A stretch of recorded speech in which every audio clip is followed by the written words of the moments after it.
So, Doctor Who and My Little Pony just came back at the same time and are going to be airing on the same day for the foreseeable future.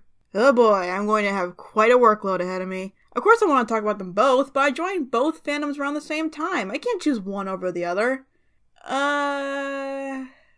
Which one aired first? Sold. Hello everybody, I'm KC, and welcome to another edition of Let's Talk About. Today, let's talk about the My Little Pony Friendship is Magic Season 7 premiere. Isn't it nice to have decent length hiatuses again? Just enough time to relax and maybe enjoy some other shows before going through fandom withdrawal and constantly refreshing Equestria Daily for any hint of when a new episode will be coming out. But MLP is back, and we've got a bit of a unique situation here. Season 7 premiered with 2 episodes, like always, but they were completely unrelated episodes. Yeah, the season premiere is technically 1 episode, with a bonus episode airing right after. I was kinda surprised by this. While I do love the 2-part adventures with much bigger stories than in a regular episode, I do appreciate the staff decided to bring us back with a good yet smaller story rather than sticking to a formula, even if it's worked in the past. Because sometimes it didn't, and you had characters constantly repeating information or padding out the story with things going on for way longer than they needed to. But that's not the case here. And even though the episodes really weren't related anyway, because they aired at the same time, we'll just cover them both in this one video. Starting with the actual premiere, Celestial Advice. After the events of To Where and Back Again, Starlight and the others are being awarded for their success in the Changeling Kingdom. But Twilight, with some help from Discord, we'll get to that, realizes that with the way Starlight handled that adventure, she has to decide what the next step for her first student is. First of all, I love that we have an entire episode dedicated to the aftermath of a Save Equestria story. We don't get that as often as you might think. Starlight and the others don't get a stained glass window or anything, because those don't seem to be a thing anymore, but there are some fun scenes during the award reception, especially the small details that made each of them getting their awards a bit funnier. Plus it turns out Thorax can still talk, and still has his cute little Thorax voice, which isn't as jarring coming out of this new form as I thought it would be. So that's nice. Then there's Discord. Discord's comments on Twilight's plan to just keep Starlight on the same path of basic friendship lessons is what sets Twilight's worries about what to do next into motion, and it's very similar to their moments in Princess Twilight Sparkle, where you can't really tell if he's trying to help or is just trolling Twilight. I'd lean more towards the latter, but he's a lot farther in his redemption than he was back then, so maybe he really did think Twilight had a plan and was just being pushy. I wouldn't put it past him. Then again, I wouldn't put anything past Discord. I do also want to point out how well animated he is in this episode. Sure, that's always the case with Discord, but I really noticed how many different ways he stood and sat and messed around. Maybe it's because they were in such a small room for the entire episode and that made it more noticeable, but it was a nice touch that really caught my attention. And not a single pop culture reference to be found. With this realization, Twilight goes into full panic mode. I know that mode all too well. Yeah, to anyone who thinks Twilight has gotten boring or become a Mary Sue, this episode proves that you are sorely mistaken. Sure, Twilight hasn't gotten many big conflicts lately, but that's because she hasn't really had a focused episode lately. The only episodes in Season 6 where Twilight played a major lesson-learning role were No Second Prances and Top Bolt, which were both great episodes, but even then she was sharing the spotlight. And when you have a cast as large as MLP's, sometimes certain characters are going to be put to the sidelines for a while. Remember that 2-season gap between rarity-focused episodes? But for the most part, this conflict and this story is all hers. Since she doesn't know what to do, she asks Celestia for help about what to do next, and I immediately love this. Seriously, how is this only the 2nd or 3rd time Twilight has asked Celestia for her advice since she became a princess? This situation has them relating on a whole new level, which I'll go more into later, but for now, let's look at how Twilight processes her ideas. I love this idea of Twilight projecting her scenarios of where to send Starlight with a spell. It's pretty creative. Plus it gives us some delightful fan service and even some very funny lines. I can't just send her off to Celestia knows where without thinking it through! I was not aware that I was an expression. But with Twilight's paranoia over the things that could happen to Starlight in these places, both the understandable and completely irrational, each idea breaks apart. Including sending her to Sunburst to study... Wait a minute. That's the thing from the trailer. The suspenseful moment they showed in practically every single promo that had people speculating like wild over what they could be doing. You mean to tell me that that awesome moment was just a fantasy? Down to watch it above! The idea is fine and everything, but this one kind of pissed me off. I wanted a My Little Pony demon summoned from a transmutation circle of friendship, damn it! And yes, I am finally watching Full Metal Alchemist. But I haven't finished yet, so no spoilers, please. While Twilight may be acting very irrationally to some, I think they handled it really well. It not only makes perfect sense for Twilight, but for a lot of people who have trouble processing a decision like this. Before I go into how this connects to the lesson, let's talk about Celestia, because she shines like the sun she raises in this episode. Through the animation, her facial expressions, and the way she's written, even her one-off lines, she is filled with delightful personality in this episode. I'm sure we all thought it was there, but it's more than I think we've ever gotten to see so far. But of course, the highlight of the episode is when Celestia reveals that she understands what Twilight is going through, with a wonderful flashback of how Celestia tried to get her to make friends and how she made the decision to send Twilight to Ponyville with great difficulty. Through the entire series, Celestia has been portrayed as this perfect being who always knew what to do, but to see her so vulnerable over something so personal, not just to her, but to us, is truly amazing. She gets all worried and sad to see Twilight leave, and when she raises the moon when Luna was still imprisoned, it's so great.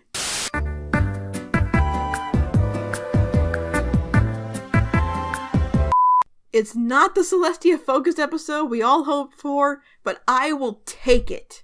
For now, anyway. Even if it's not a focused episode, this was a great way to have Twilight relate to Celestia now that she has a student of her own. And I really love how they handled the lesson of letting go and trusting the person you taught. Whether you're moving away or going to school or just entering a different stage in life, it's not an easy transition. But just because someone you care about is moving on doesn't mean the time you gave them didn't mean anything. It may have meant the world, and without it, they may not be where they ended up. And you can still have a place in their lives even after they've moved on. So Twilight decides to have Starlight graduate and let her choose what she wants to do. And she wants to stay. Much to the dismay of fans who never wanted her around in the first place. But I'm okay with this. I mean, just because Starlight has come so far doesn't mean she's ready to take such a big step. Twilight's learned her lesson and put her faith in Starlight. Now it's up to Starlight to decide what to do going forward. But as we'll see in the next episode, just because she's graduated doesn't mean she won't still have problems. The next episode, All Bottled Up, focuses on Starlight and Trixie while the main six are away on a friendship retreat to an escape room. I know some people thought this subplot was pointless, and it probably is, but I thought this was a really fun idea. I always thought escape rooms looked like a lot of fun, so I thought it was a great idea. I kinda wish we spent a bit more time there, but for what we got, I enjoyed it. But is it me, or does the room look like a leftover backdrop from one of Daring Do's temple adventures? Plus, it gives us our first song of the season, which was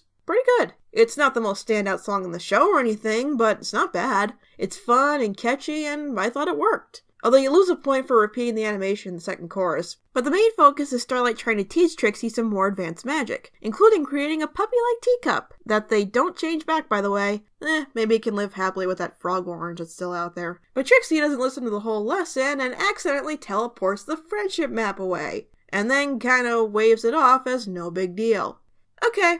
Let's take a minute to talk about Trixie. Look, I've warmed up to Trixie a lot since No Second Prances, and even before that, while I didn't understand the massive fan appeal, she was a fun love-to-hate-her character. But since she's made the transition into me actually caring about her, there are certain expectations now. Through this whole ordeal, she's just being so selfish. And it's okay to make a likable character selfish and kind of annoying sometimes. That's part of what makes Discord so appealing. But there has to be a line. I mean, there are points where it's pretty funny, but then there's wandering around town looking for a snack instead of helping your friend fix a problem you caused. There's problematic yet endearing, and then there's downright oblivious. It wasn't terrible, in fact some of it is kind of amusing, but it's a little rough around the edges, at least to me. But Starlight does get angry with Trixie's attitude and actions to the point that okay, that cannot be healthy. She starts expelling this weird excess magic every time she gets angry with Trixie. So Starlight, in an attempt to control this, literally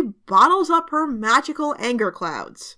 Subtle. Yeah, well, the symbolism of real-life problems using magic can be subtle in this show, like in Inspiration Manifestation. This is about as subtle as a Captain Planet episode. It's a lot less clever, sure, but as long as it gets the point across, I'm fine with it. Plus, they put a twist on it that I wasn't expecting. Not the possession. I think the second we all saw her put that strange anger magic in a glass jar, we knew it was going to break and do something terrible. But as Starlight stores more and more of this magic she's expelling from getting so mad, it's making her weaker. Now, I thought this was kind of clever, because it is exhausting to have to constantly suppress strong feelings like that, especially out of fear of hurting someone you care about. We've all been through this at some point, and doing that for too long is just not healthy. And the fact that she's so stressed out about trying to fix the problem she's so mad at Trixie for causing in the first place is only adding to that. The only way to fix everything is for Starlight to admit how she was feeling, and she does with the return of this face. Once she lets everything out, Trixie apologizes for her actions and for making Starlight think that she had to hide her feelings in the first place. But I do like how they were both at fault here, and this is a great lesson for Starlight who, even though she's come a long way,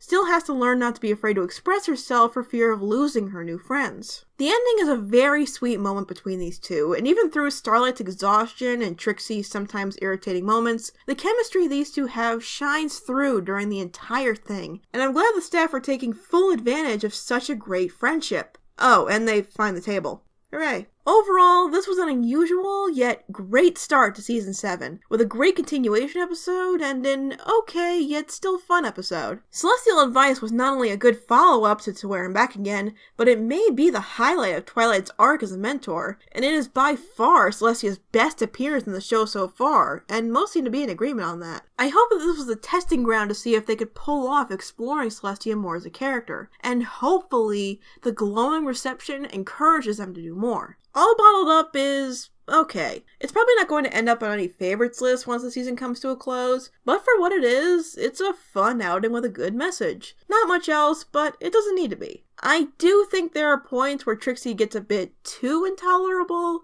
but it gets the proper response, so it works out alright. While neither of these episodes had the step up in animation quality season openers typically do, it's still as expressive and inventive as it's always been. But the things that shine in both of these episodes is the writing, especially the back and forth between characters, which is sharp and very funny at times, and I have got to give special credit to the voice acting. I don't know what it is, but the voice acting is incredibly well done in these episodes. Whether it's through comedic timing, dry deliveries, or heartfelt speeches filled with sentiment, whichever episode you look at is some of the best in the show. So while this was an unconventional start to Season 7, I say it was a good one. It was a welcome return to Equestria, and I look forward to seeing what our favorite pastel ponies will be doing this season as we build up to that feature film. Thanks for watching, and I will see you guys next time.